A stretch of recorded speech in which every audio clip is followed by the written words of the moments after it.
So guys, yun pinakita ko sa inyo yung kung paano ang tamang pagpapakain sa mga tilapia. Parang common sense lang naman yun eh.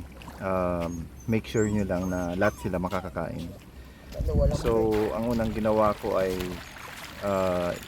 kasi itong area na to, dito talaga sila naiipon eh, kasi alam nila na kapag kumuha ako ng pagkain ng tilapia, dito ako lalabas sa kubo namin. So yung tilapia kasi natuturuan yan eh, marunong sila eh. So dito sila talaga nagugrupo.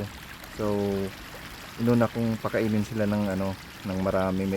Minimake sure ko na lahat sila, sobrang dami nila, minimake sure ko na lahat sila ay makakakain. Tapos saka ako umikot kasi merong mga tilapia na hindi talaga lumalapit dito sa may part ng kubo. So nung umikot ako, minake sure ko din na may iwan sila dito ng medyo malayo-layo yung agwat. So tinapunan ko muna sila ng pagkain bago ako naglakad papunta doon sa unahan, para hindi nila makakain yung binabato ko sa mga tilapia na hindi pa nakakakain.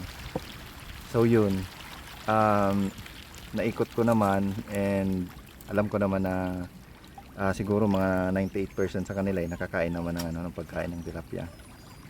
So ganun lang guys. Ano na nga pala to eh, 1 month mahigit na to, siguro nasa 1 month and 15 days na to itong mga tilapia ko.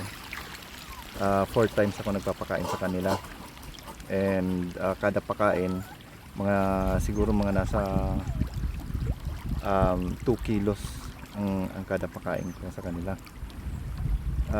Every day gumagastos ako ng siguro mga nasa 8 kilos eh.